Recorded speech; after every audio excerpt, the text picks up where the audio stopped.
Having looked at how temporary slides are prepared to be used to view specimen under the microscope, let us now look at how cells do appear when viewed under the light microscope.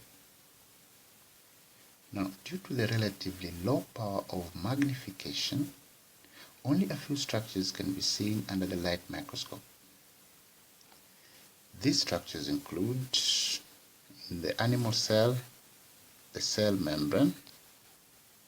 There's an envelope that encloses the entire cell, nucleus at approximately the central position of the cell, and then surrounding the nucleus but within the cell membrane is a cytoplasm. Nothing much is visible under the light microscope of any animal cell. When it comes to the plant cell,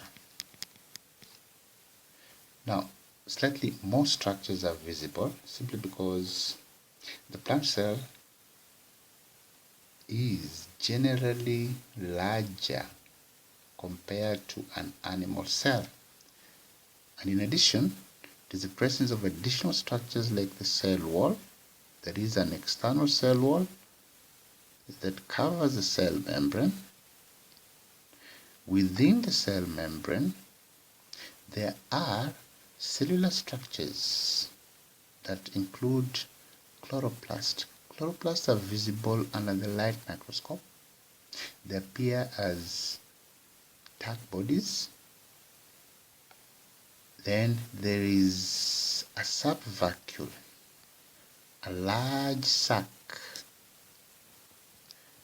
that is usually positioned at the center.